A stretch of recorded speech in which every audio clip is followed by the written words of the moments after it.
시간 우리에게 주신 하나님 말씀입니다. 마태복음 9장 35절로 38절 말씀입니다. 제가 가진 성경, 신약성경 14면에 있습니다. 예수께서 모든 도시와 마을에 두루다니사 그들의 회당에서 가르치시며 천국 복음을 전파하시며 모든 병과 모든 약한 것을 고치시니라. 무리를 보시고 불쌍히 여기시니 이는 그들이 목자 없는 양과 같이 고생하며 기진함이라. 이에 제자들에게 이르시되 추수할 것은 많되 일꾼이 적으니 그러므로 추수하는 주인에게 청하여 추수할 일꾼들을 보내주소서 하라 하시니라. 아멘. 중국의 전국시대 육국을 멸하고 진나라가 통일왕국을 이루었습니다. 그 통일을 이룬 황제를 진시 황제라고 합니다. 이분이 진나라가 법이 굉장히 엄하고 혹독하게 정치를 했습니다. 그러다가 진시 황제가 죽자 진나라가 급속히 멸망을 하게 됩니다. 그리고 두 나라로 나뉘게 되는데 그게 바로 초나라의 항우와 그리고 한나라 유방, 이 두 나라가 대립을 하게 되었습니다. 오랜 기간에 걸쳐서 이 초나라 한나라가 전쟁을 벌이게 됩니다. 그걸 초한 대전이라고 이렇게 말하는데요. 이 초한 대전에서 중국을 차지하기 위해서 굉장히 오랫동안 전쟁을 하는데 누가 이기는가 하면 유방이 이기게 됩니다. 한나라가 승리를 하게 됩니다. 그런데 주변의 모든 그런 사람들이 깜짝 놀랐어요. 항우가 이길 것이라고 생각했는데 유방이 이긴 거예요. 왜냐하면 이 항우는 집안 배경도 그렇고 개인 역량도 그렇고 굉장히 타고난 그런 인물이었습니다. 우리나라에도 그런 말이 있죠. 항우장사 이런 말을 하잖아요. 그만큼 이 항우는 굉장한 힘이 있는 그런 사람이었고 집안도 이 초나라의 명문 가문 출신입니다. 그런데 반대로 유방은 농민이었어요. 가난한 농민 출신이었습니다. 그리고 유방은 힘도 없었어요. 평범한 그런 사람이 지나지 않았습니다. 그런데 모두의 예상을 뒤엎고 유방이 승자가 되어서 중국을 통일한 것입니다. 그리고 유방이 이 공신들에게 이런 질문을 합니다. 내가 천하를 얻고 항우가 천하를 잃게 된 이유가 무엇인지 아느냐 물었습니다. 공신들이 정확하게 대답을 하지 못하자 유방이 이런 말을 했습니다. 장막 안에서 계책을 짜 천리 밖의 성부를 결정짓는 것은 내가 장량만 못하고 나라를 진정시키고 백성들을 위로하고 군량을 공급하거나 수송로가 끊어지지 않게 하는 것은 내가 소하보다 못하다. 100만 군사를 연합해서 싸우면 반드시 승리하고 공격하면 반드시 빼앗는 것은 내가 한심만 못하다.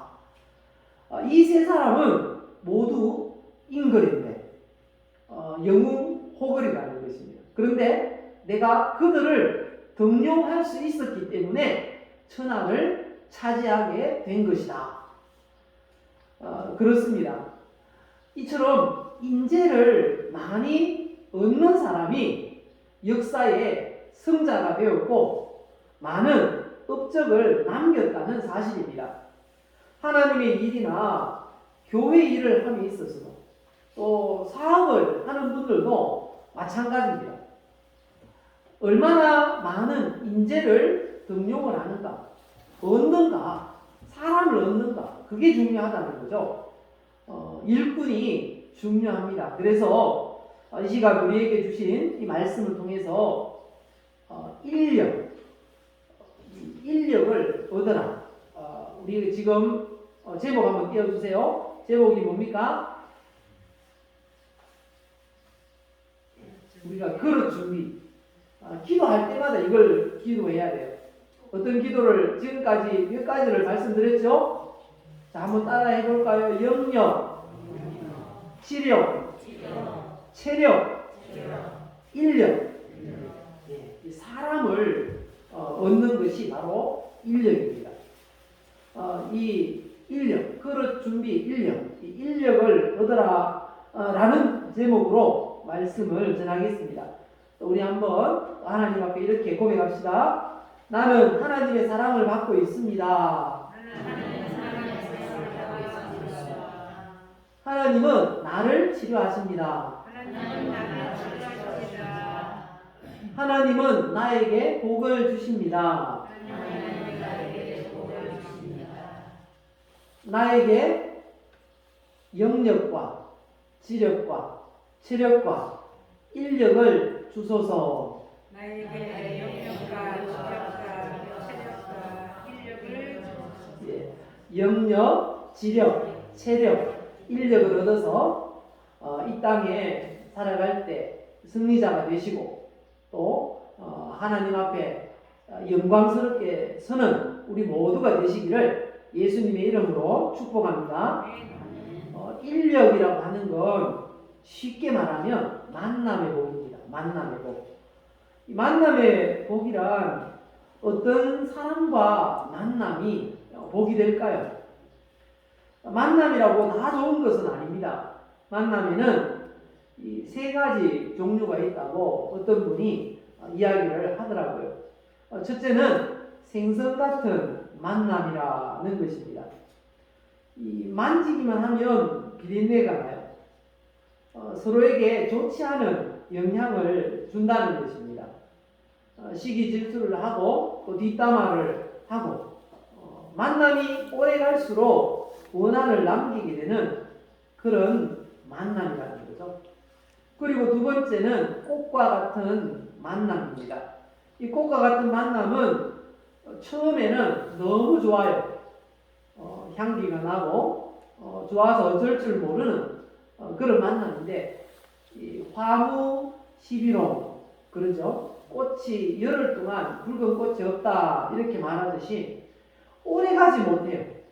오래 사귀면 서로가 좋아지지 서로가 너무 이 상황이 나빠지는 그런 만남을 이 꽃과 같은 만남이라 한다는 것입니다. 세 번째는 손수건 같은 만남이 있다 말씀합니다. 상대가 힘들고 슬플 때 그리고 그 땀과 눈물을 닦아주는 그런 만남. 그리고 내가 이 기쁠 때 그 사람이 자기 기쁨이냐 함께 기뻐해 줄 수 있는 축하해 줄 수 있는 그런 만남이 바로 손수건 같은 만남이라는 것입니다. 이 만남은 시간이 오를수록 더 깊어지고 사이가 좋아진다는 것입니다. 부부나 성도나 그리고 직장 동료와의 만남이 바로 이 손수건과 같은 만남이 되어야 할 것입니다. 천국에 가면 우리 주님이 눈물을 닦아주신대요. 손수건을. 바로 그런 만남이 우리에게 있어야 할 것입니다. 그럼 성도에게 있어야 되는 이 손수건 같은 이런 좋은 만남, 과연 어떤 만남일까요? 조금 더 구체적으로 살펴보면 첫째는 서로에게 행복을 주는 만남이라 할 수가 있습니다. 많은 친구가 있다 할지라도 반드시 유익하지만 않다 라고 성경이 말씀합니다. 잠언 18장 24절을 보실까요? 많은 친구를 얻는 자는 해를 당하게 되거니와 어떤 친구는 형제보다 친밀하니라. 친구가 많다고 다 좋은 건 아니라는 거죠. 그리고 오랜 만남이라고 다 행복을 주는 것만은 아니라는 것입니다. 전도서 6장 6절에 말씀합니다. 그가 비록 천년에 갑절을 산다 할지라도 행복을 보지 못하면 마침내 나 한 곳으로 돌아가는 것뿐이 아니냐. 그리고 이 방탕한 사람들과는 사귀지 말라고 하십니다. 잠언 23장 20절에 술을 즐겨하는 자와 고기를 탐하는 자들과도 더불어 사귀지 말라. 술을 즐기고 고기를 탐한다는 건 방탕한 사람을 일컫는 말입니다. 또한 화를 잘 내고 싸움을 거는 그런 사람과의 만남도 결코 행복할 수 없다고 하십니다. 잠언 21장 19절 다투며 성내는 여인과 함께 사는 것보다 광야에서 사는 것이 나으니라. 잠언 22장 24절 보면 노를 품는 자와 사귀지 말며 울분한 자와 동행하지 말지니라고 하십니다. 행복한 삶을 살기 위해서는 어떤 만남이 있어야 하겠습니까? 하나님께서 이끌어 주시는 그런 만남이 행복을 준다고 성경이 말씀하십니다. 창세기 2장 21절 이하에 보시면요, 하나님께서 아담에게는 돕는 배필이 없어요. 그래서 돕는 배필을 만들어 주시는데 어떻게 하셨습니까? 깊이 잠들게 하셨어요. 그리고 아담의 갈빗대를 취해서 하와를 만드셨습니다. 그리고 그 만드신 하와를 하나님께서 아담에게로 이끌어 오셨어요. 그렇게 해서 하나님이 이끌어 오시는 여인을 보자마자 아담이 어떻게 노래했습니까? 23절 보면 아담이 이렇게 노래했어요. 어떻게 해요? 이는 내 뼈 중에 뼈요 살 중에 살이라. 이렇게 노래했습니다. 이처럼 하나님께서 이끌어 주시는 그런 만남이 될 때 행복한 만남이 될 수가 있는 것입니다. 그리고 하나님을 사랑하는 사람들끼리 만나야 행복할 수가 있다는 것입니다. 다윗과 요나단의 만남이 그렇죠. 사무엘상 18장 1절 이하의 말씀을 보시면요, 다윗이 사울에게 말하기를 마침에 요나단의 마음이 다윗의 마음과 하나가 되어 요나단이 그를 자기 생명같이 사랑하니라 이렇게 말씀합니다. 이 만남도 복된 만남이죠. 서로를 구해주고 높여주고 그런 만남이었습니다. 그리고 두 번째, 하나님의 일을 함께할 동력자와의 만남이 복된 만남이라 할 수 있습니다. 마태복음 오늘 읽은 9장 37절 38절을 보면요, 이에 제자들에게 이르시되 추수할 것은 많되 뭐가 적다고요? 일꾼이 적으니 그러므로 어떻게 해요? 추수하는 주인에게 청하여 추수할 일꾼들을 보내주소서 하라. 이렇게 말씀하십니다. 추수할 일꾼이란 바로 함께 하나님의 일을 해나갈 동력자들을 가리킨다는 것입니다. 그래서 교회에는 이런 은사들을 가진 일꾼들이 있어야 됩니다. 우리가 일꾼들이 되어야 되겠죠. 어떤 동력자들이 있어야 됩니까? 같이 읽어봅시다. 기도의 은사를 가진 동력자, 그리고요 전도의 은사를 가진 동력자, 그리고 재정의 은사를 가진 동력자. 우리가 이런 좋은 일꾼이 먼저 되고, 그리고 이런 일꾼을 하나님 교회에 보내주세요 라고 우리가 기도해야 할 것입니다. 그리고 세 번째는 이런 만남이 좋은 만남입니다. 어떤 만남요? 서로에게 유익을 주는 만남이 복된 만남입니다. 성경에는 이렇게 말씀하고 있습니다. 잠언 27장 17절을 보실까요? 같이 읽어봅시다. 철을 날카롭게 하는 것 같이 사람이 그의 친구의 얼굴을 빛나게 하느니라. 이런 만남입니다. 서로를 영광스럽게 해주는 만남. 소망교회에 정문술 집사님이라는 분이 계십니다. 이분은 미래산업 직전 회장님인데요. 이분이 은퇴하면서 300억을 카이스트의 연구비로 기증을 했습니다. 그래서 화제가 되었는데요. 그 300억이나 되는 큰 돈을 도대체 어떤 이유로 카이스트에 기증을 했는가 이렇게 물으니까 이런 대답을 했습니다. 이 정문술 집사님이 사업에 진도가 안 나가고 너무 힘들었다는 거예요. 그래서 접을까 말까 고민을 하면서 기도하고 있는데 한 분이 찾아왔어요. 보니까 내가 연구하는 분야의 사업을 하시는데 제가 아이템을 드리겠다. 그렇게 해서 그 아이템을 받아서 사업을 했는데 아주 대성공을 거두었다는 것입니다. 그때 기도하는 중에 찾아왔던 분이 누군가 하니까요. 카이스트의 교수님인데 이광형 교수님이라는 분이었다는 것입니다. 그래서 그 은혜를 믿지 못해서 카이스트에 그렇게 기부를 했다고 이렇게 이야기하는 거예요.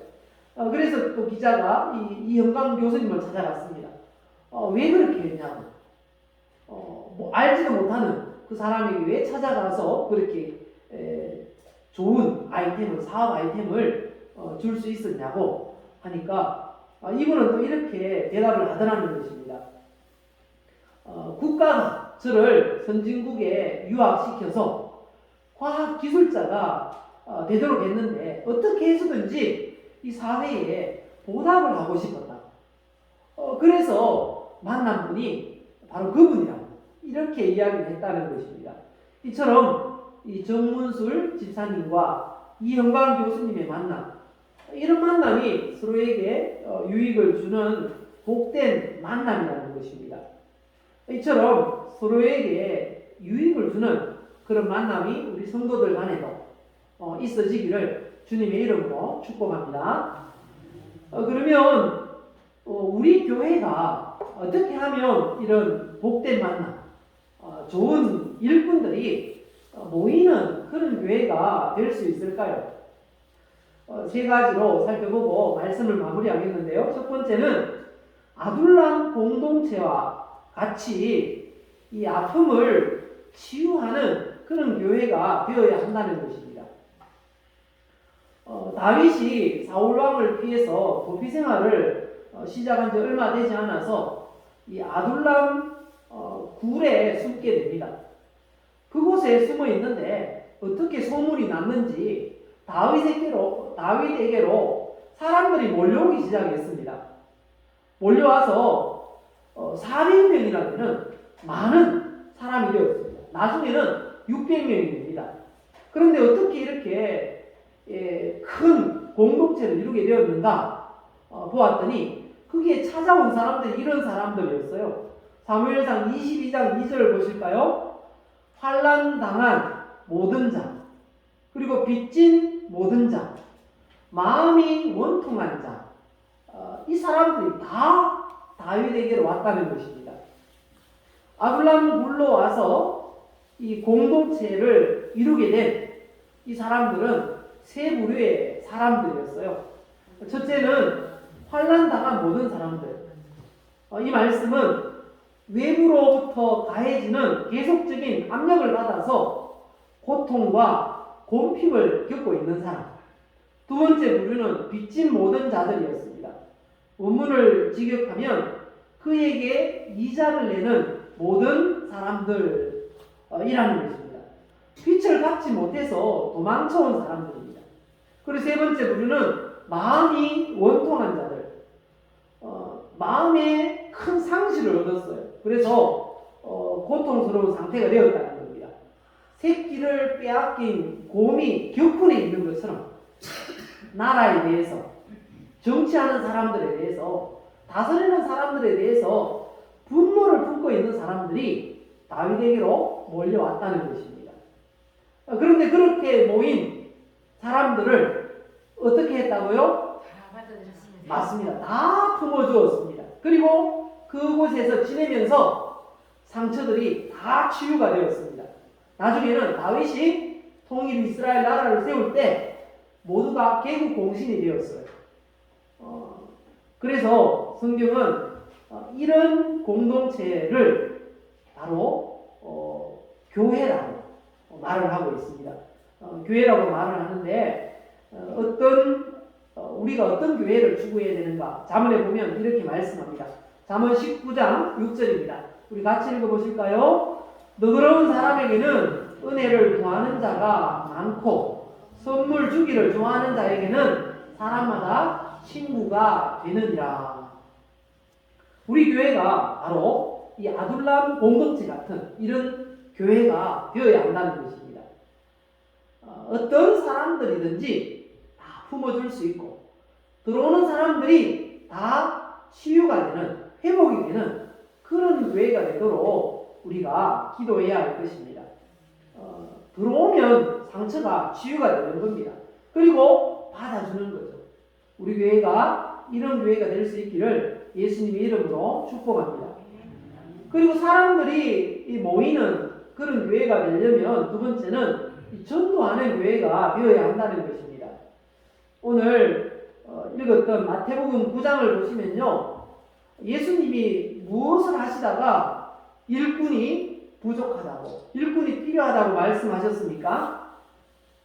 오늘 말씀을 보시면요, 예수께서 모든 도시와 마을에 두루 다니사 그들의 회당에서 가르치시며 천국 복음을 전파하시며 모든 병과 모든 약한 것을 고치시니라. 이렇게 말씀합니다. 이렇게 고치면서 무리를 보시니 그 무리가 어떻게 보였다고요? 불쌍하게 보였습니다. 목자 없는 양과 같이 보였어요. 그래서 뭐라고 하십니까? 제자들에게 말씀하십니다. 추수할 것은 많되 일꾼이 적으니 그러므로 추수하는 주인에게 청하여 추수할 일꾼들을 보내주소서 하라 라고 말씀하셨습니다. 예수님이 전도하시다가 전도할 사람들은 많은데 이 전도 대상자는 많은데 전도할 일꾼들이 적구나 이렇게 말씀하셨다는 겁니다. 바로 전도할 일꾼이 필요하다 말씀하고 있는 것입니다. 오늘 설교를 시작하면서 중국 역사에 등장하는 위인들을 예로 들었는데요. 이 조조라는 아마 사람을 이름을 들어보셨을 겁니다. 춘추 전국시대에 또 한 번의 통일을 이룬 그런 최후의 성자가 된 사람이 조조인데요. 이 사람이 이런 말을 했습니다. 천하를 다투는 것은 인재를 다투는 것이다. 이 조조라는 이 사람도 인재를 동용하는 것이 얼마나 중요한 것을 잘 알고 있었습니다. 그래서 인재를 얻는 것이 천하를 얻는 지름길임을 말씀한 것입니다. 그런데 문제는 이것을 실천하기가 매우 어렵다는 것입니다. 권력자들 주변에는 야천하는 사람들은 많아도 진짜 인재들은 권력 주변에서 얼씬거리지 않기 때문에 그렇다는 겁니다. 그래서 인재를 발탁하는 게 얼마나 어려운지를 한 일화를 통해서 알 수 있습니다. 혹시 유비라는 인물 아십니까? 관후, 장비, 유비 이렇게 들어보셨죠? 삼국지라는 그 삼국지 내용이 나오는 그 유비입니다.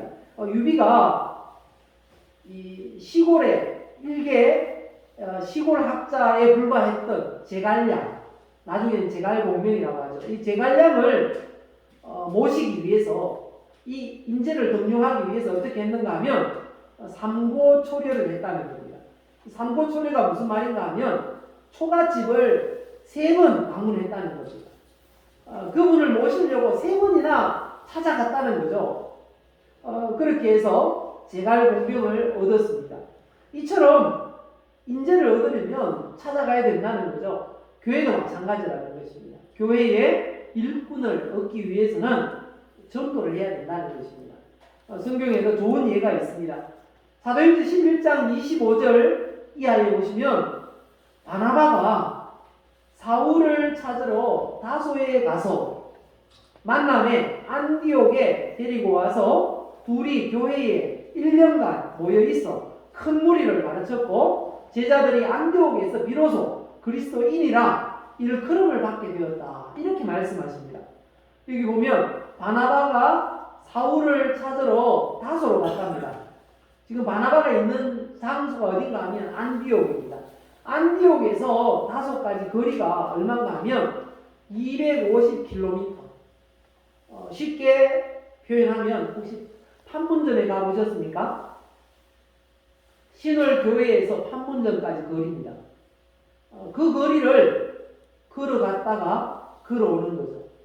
누구를 데리러 가는 겁니까? 사울을 데리러 가려고. 사도 바울. 사도 바울의 이 이름이 바로 사울이었는데, 이 바울을 데려오기 위해서 바나바는 이 사람이 꼭 필요한 일꾼이다. 안디옥교에 꼭 필요한 일꾼임을 인식을 한 거예요. 그래서 그를 데리러 가는데 500km를 장장 그 한 사람 데리러 걸어갔다 온 것입니다. 그렇게 해서 안디옥 교회에 1년간 머물러 있는 동안 놀라운 일이 안디옥 교회에 일어났습니다. 그곳에서 처음 그리스도인이라는 말이 생겼다는 겁니다. 예수 믿는 사람들, 기독교인, 이런 말이 생겼다는 거죠. 그렇습니다. 이 바나바의 열정이 바로 우리에게 있어야 할 것입니다. 전도하기 위해서 열정을 가지는 우리 성도님들 되시기를 예수님의 이름으로 축복합니다. 오늘 또 한 분이 또 왔어요. 우리 주일 학생인데 우진이 맞나요? 성이 뭐예요? 김우진. 예, 우리 만나면 인사를 해주시기 바랍니다. 우리 집사님이 그 세소식관에서 이렇게 전도했습니다. 초청을 했습니다. 우리 귀한 영혼이 이렇게 주님 앞에 나왔습니다. 위에서 또 기도 많이 하시기 바랍니다. 이름이 뭐라고요? 김무진. 예, 김우진. 꼭 기억하시고 생각날 때마다 기도하시기 바랍니다. 이렇게 전도하는데 우리가 열심을 낼 때 일꾼들이 교회로 모이게 될 줄 믿습니다. 마지막 세 번째, 우리가 이 일꾼들을 얻기 위해서 어떻게 해야 한다고요? 기도해야 합니다. 1년 이 좋은 일꾼을 보내달라고 기도해야 한다는 것입니다. 오늘 예수님도 어떻게 하라고 제자들에게 말씀하십니까? 추수할 일꾼들을 보내주소서 기도하라고 말씀하셨죠. 그래서 기도해야 합니다. 사람이 우리의 힘으로 이렇게 결정되지 않는 만남이 있어요. 어떤 만남입니까? 우리가 어느 나라에서 어느 민족으로 태어날지 우리가 결정할 자격이 없어요. 권한이 없습니다. 그리고 또 어떤 부모에게서 태어날지 그것도 우리가 결정할 수 없습니다. 그래서 성경은 만남을 위해서 기도하라고 그렇게 말씀하고 있습니다. 살아가면서 계속 느끼는 건 모든 만남이 하나님께 달려있다라는 것을 느끼게 됩니다. 특히 아직 미혼인 그런 분들은 이 배우자 그리고 배필을 만남에 있어서도 기도해야 합니다. 잠언 19장 14절 보실까요? 같이 읽어봅시다. 집과 재물은 조상에게서 상속하거니와 슬기로운 아내는 여호와께로 말미암으니라. 그래서 우리는 기도해야 합니다. 걱정부터 하지 말고요. 아이고 내가 결혼해서 뭐 먹고 사나 걱정부터 하지 말고 기도하면 된답니다. 염려하지 말고. 빌립보서 4장 6절 7절 잘 아시죠? 같이 읽어봅시다. 아무것도 염려하지 말고 다만 모든 일에 기도와 간구로 너희 구할 것을 감사함으로 하나님께 아뢰라. 그리하면 모든 지각에 뛰어난 하나님의 평강이 그리스도 예수 안에서 너희 마음과 생각을 지키시리라. 기도를 많이 하시기 바랍니다. 한 청년이 이 전방 부대에 장교로 복무를 하게 되었습니다. 3사관 학교를 나오고 전방 부대에 장교로 갔는데 이 장교로 가서 얼마 있지 않아서 사고가 났습니다. 이 사병이 수류탄을 잘못 던져가지고 이 소대장의 팔이 한쪽이 절단이 되었어요. 그래서 이 청년이 절망이 빠졌습니다. 그래서 기도하고 있는데 한 여청년을 만났어요. 그 여청년을 만나면서 살 힘을 얻게 되었습니다. 그래서 다시 공부를 하게 되었습니다. 공부를 해서 그 분야에 아주 전설적인 인물이 되었어요. 누군가 하면요, 혹시 2080 치약 들어보셨습니까? 사용해 보셨죠? 그리고 하나로 샴푸 린스가 하나로 된 하나로 샴푸, 그리고 쇼우 들어보셨습니까? 쇼우는 뭡니까? 예, KTF죠. 예. 이런 수많은 히트 브랜드를 만든 사람이에요. 누군가 하면 조서환 대표라는 이분입니다. 이 복된 만남, 기도로 얻어졌다는 거죠. 그래서 어떤 분이 이런 말을 했습니다. 한번 같이 해보실까요? 좋은 배우자를 위한 기도는 아무리 빨라도 빠르지 않고 아무리 넘쳐도 넘치지 않습니다. 예, 우리는 기도해야 합니다. 우리 자녀를 위해서도 미리 기도해서 그들이 장래에 좋은 만남이 있어지기를 주님의 이름으로 축복합니다. 결론을 맺겠습니다. 세 가지 좋은 만남을 위해서 인력을 얻기 위해서 우리가 세 가지 실천할 수 있기 바랍니다. 한번 같이 읽고 마치겠습니다. 아둘람 공동체와 같이 아픔을 치유하는 교회가 되어야 합니다. 전도하는 교회가 되어야 합니다. 기도하는 교회가 되어야 합니다. 우리가 이 말씀 잡고 이 시간 함께 기도하겠습니다.